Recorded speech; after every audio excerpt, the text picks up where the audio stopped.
Sir ரொம்ப thanks sir. Sir கொஞ்சம் சாய்பாபா காலனியில் இறக்கி விட்ருங்க. இந்த குப்பையை கூட்டதான் வண்டி நிப்பாட்டினேன். குப்பை தானே, கொண்டாங்க நானே கொட்டிக்கிறேன்.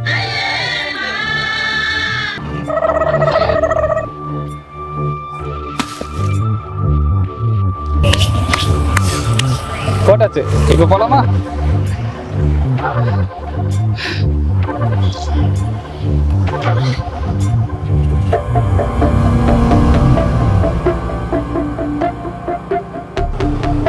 என்ன சார் இவன் லிஃப்ட் கேட்குறானே தப்பா எடுத்துக்காதீங்க. என்கிட்டயே பைக் இருக்கு சார், ஹிமாலயன் 400cc உசுன்னு போகும். அதிலே போக வேண்டியது தானே? அதுக்கு இல்லை சார், சர்வீஸ் விட்டுருக்கேன், அதனால தான் இப்படி. என்ன சார் நானே பேசிட்டு இருக்கேன், நீங்க எதுவும் பேசவே மாட்டீங்க. ஃபர்ஸ்ட் எனக்கு இந்த லிஃப்ட் கொடுக்கறதே எனக்கு பிடிக்காது. ஏன் சார்? பின்னாடி உட்காந்து சும்மா தொணன்னு பேசிட்டு இருப்பான். சரி சார், எதுவும் பேசல, போங்க.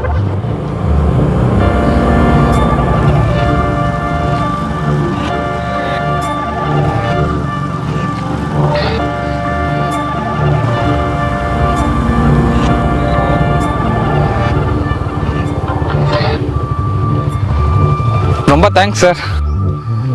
இந்த குப்பையை மட்டும் கொஞ்சம் அங்கே போட்டுறீங்களா? ஏன் சார், இது அங்கேயே போட்டுக்கலாம்ல? ஒரே இடத்துல போட்டா ஈஸியாக கண்டுபிடிச்சிருவாங்க. ஈஸியா கண்டுபிடிச்சிருவாங்களா? ஓ, செப்பரேட்டா பண்ணி கொட்டுறீங்க, எல்லாரும் யூஸ் பண்ணணும். புரியுது. ஆமா, சூப்பர் சார். உங்களை மாதிரியே எல்லாரும் இருந்துட்டா நம்ம நாடு எங்கேயோ போயிடும். அதை கொண்டாங்க.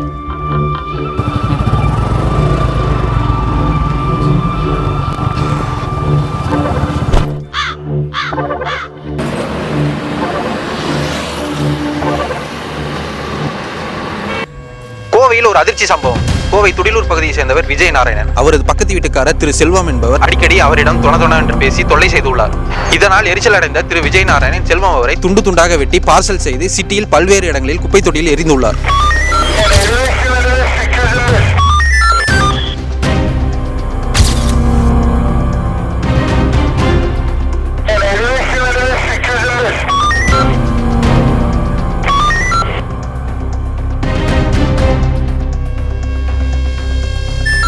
இந்த கொலையை அவர் மட்டும் செய்தாரா, அவருக்கு பின்னணியில் யாராவது உதவி உள்ளார்களா என்று குப்பை தொட்டியில் கிடைத்த பார்சலில் உள்ள கைரேகையை வைத்து போலீசார்கள் பல்வேறு கோணங்களில் விசாரித்து வருகின்றனர்.